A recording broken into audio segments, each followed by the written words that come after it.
La parure, la traduction. Mathilde était une belle fille d'une famille employée.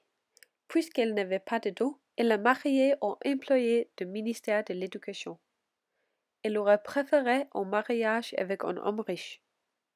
Mathilde rêvait d'une belle maison et les dîners délicats. Elle aimait richesse, mais elle n'a eu ni robe de soirée, ni bijoux. Un soir, son mari, M. Loisel, est retourné avec une invitation à une fête au ministère. Au lieu d'être enchantée, Mathilde a jeté l'invitation à la table et elle a déclaré qu'elle n'est pas une robe. Loisel a accepté de lui donner d'argent pour acheter quelqu'un. Les traits naturalistes. Dans le texte, il s'agit d'une femme qui est triste parce qu'elle n'est pas riche. La grande attention aux travailleurs moyens et leur vie caractérise le genre très bien. On ne concentre pas autour des riches, à l'exception de Madame Faustier, qui est dans l'histoire pour élucider le grand contraste social. Encore, dans la parure, il y a beaucoup de situations tristes. C'est un trait du naturalisme aussi, parce que l'auteur pressent le malheur et l'insuffisance. Comme par exemple, quand Mathilde avoue qu'elle n'est pas une robe ou le bijou, se montre en recherche du rêve romantique.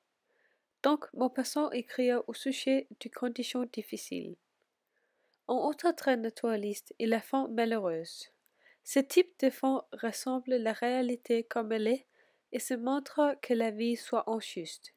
Il y a les inégalités et les différences en elles qu'on détermine la vie pour respectivement Mathilde et Madame Faustier.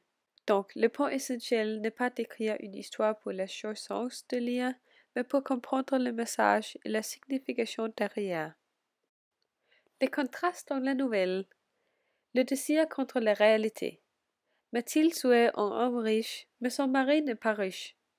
Il y a une grande différence entre le rêve de Mathilde et sa réalité. Sa réalité est très triste à l'opposition de ce désir.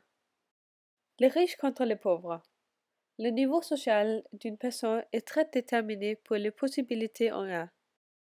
C'est évident quand on a fait une comparaison de Mathilde et Madame Faustier, parce que Faustier n'est pas usé et ridé par travailler comme Mathilde. Les hommes contre les femmes. À cette époque, les femmes ne font pas des études et les hommes ont tout de l'argent. Donc les hommes ont le pouvoir dans la société et à la maison.